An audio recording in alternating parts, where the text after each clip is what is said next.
अस्सलाम वालेकुम व्यूअर्स, मैं हूं शफीक और आप देख रहे हैं मेरा YouTube channel medicine information Urdu. Viewers, आज मैं आपको टर्सिका 90 ml सिरप के बारे में इंफॉर्मेशन दूंगा। ये सामी कंपनी की प्रोडक्ट है और इसका मेडिकल नाम है डेक्साइब्रोब्रूफिन। ये सिरप इस वक्त मार्केट से 160 रुपये में दस्तयाब है। ये सिर्फ मेडिसिन के ग्रुप नेसेट से तल्लक़ रखती है, यानी non steroidal anti inflammatory group की मेडिसिन होती है। ये सिर्फ बच्चों और बड़ों में दर्द, बुखार और सोजिश को कम करने के लिए इस्तेमाल की जाती है।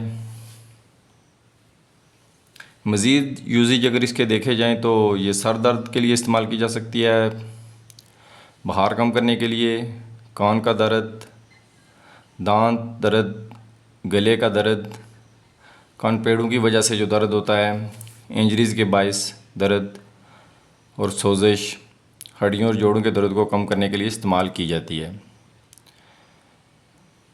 मिकदार खुराक अगर देखी जाए तो इसकी जो ऑफिशियली मिकदार है वो ये है कि ये 10 से 15 मिलीग्राम पर केजी दिन में 2 से 4 बार दी जा सकती है। और सादा और आसान अल्फाज में यह है कि 6 से 12 माह के जो बच्चे होते हैं उनको आधी चाय का चम्मच सुबह, दोपहर, शाम दिया जा सकता है। इस तरीके से 1 से 5 साल के बच्चों को 1 चाय का चम्मच दिन में 2 से 3 बार दिया जा सकता है। 6 से 12 साल के बच्चों को 2 चाय के चम्मच दिन में 3 बार दिए जा सकते हैं। बड़ों के लिए जो 12 साल से बड़े हैं, जो अडल्ट्स कहलाते हैं, वो 2 चाय के चम्मच दिन में 2 से 3 बार ले सकते हैं।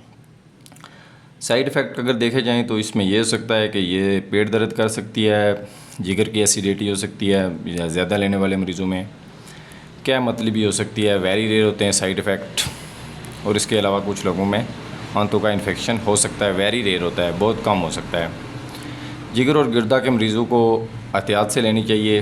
व्यूअर्स, अहम और ख़ास बात यह है कि ये सिरप ब्रूफिन सिरप के साथ मिलाकर कभी ना दें। आइब्रोब्रूफिन के साल्ट वाली सिरपों में कभी भी मिलाकर ना दें, क्योंकि ये ख़ुद एक एनाल्जेसिक और एंटीपायरेटिक प्रॉपर्टीज़ रखने वाली सिरप है।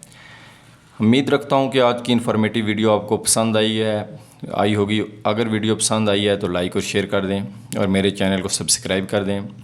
व्यूअर्स, आपकी हौसला अफजाई का हमेशा मशकूर रहता हूँ। खुदा हाफिज़।